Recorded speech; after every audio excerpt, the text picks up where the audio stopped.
Voilà donc une première vidéo sur le calcul littéral, donc le nouveau chapitre que nous commençons aujourd'hui, en tout cas pour certains, il y en a d'autres qui connaissent déjà ou qui ont déjà vu.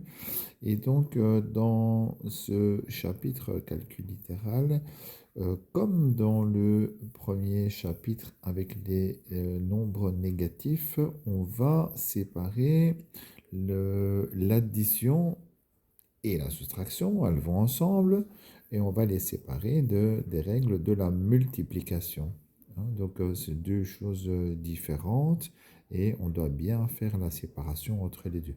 Alors, j'insiste sur le fait de bien maîtriser les règles de l'addition avant de passer à la multiplication. Maintenant, si vous maîtrisez déjà ce qu'on a dit au premier chapitre, ça va vous aider pour ce chapitre-ci. Alors, pour l'addition, je dirais que on peut résumer les choses en une phrase toute simple. Hein. Et donc ici, on additionne ou on soustrait uniquement les termes semblables. Et donc j'ai l'habitude de dire on met les pommes avec les pommes et les poires avec les poires. Bah, c'est tout logique. Hein. Et donc l'exemple que vous connaissez déjà, c'est l'exemple du périmètre du rectangle. Voilà, si je calcule le périmètre du rectangle, on l'a déjà réexpliqué. Donc je fais tout le tour du rectangle et j'additionne. Hein, une longueur plus une largeur plus la deuxième longueur plus la deuxième largeur. Longueur plus largeur plus longueur plus largeur. Et puisqu'il y a deux longueurs, ben on peut écrire 2L plus 2L, deux longueurs plus deux largeurs. Voilà. En fait, c'est ça l'addition dans le calcul littéral. On additionne les longueurs avec les longueurs et les largeurs avec les largeurs. Et donc, on additionne les A avec les A, les B avec les A carrés avec les A carrés et les A cubes avec les A cubes, mais on n'additionne pas des A carrés et des A cubes ensemble.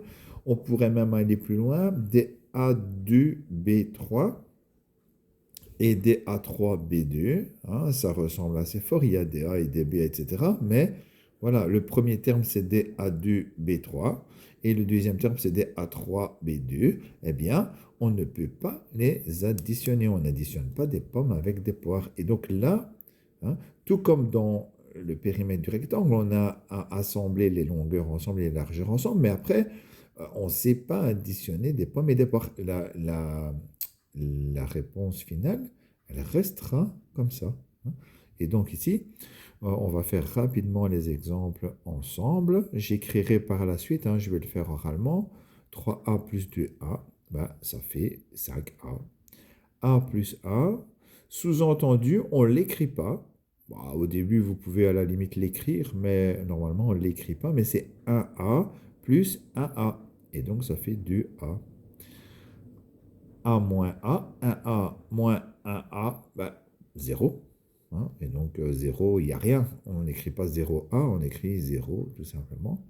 A plus B, une pomme plus une poire, ça restera toujours A plus B. On ne sait pas additionner des A et des B, donc on ne fait rien. Vous réécrivez le A plus B, ou éventuellement vous pouvez mettre une barre pour dire qu'on ne doit pas le faire, mais ne laissez pas blanc sur votre test, sinon pour moi c'est comme si vous n'aviez pas répondu. Hein.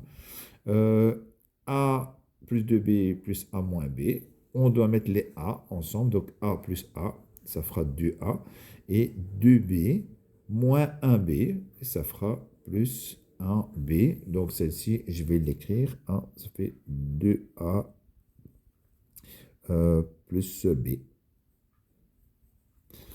2A moins B plus 3A moins 2B. On met les A ensemble, les B ensemble. Je vous laisse essayer les suivants. Je vous envoie la photo du corrigé, hein, des exemples. Et après, je vous laisserai faire la suite de la page 1. Et je mettrai le corrigé en ligne. Donc, pour être présent de nouveau, hein, comme pour la partie grandeur proportionnelle, vous m'envoyez que vous avez bien vu la vidéo et vous m'envoyez les exercices de la première page faits.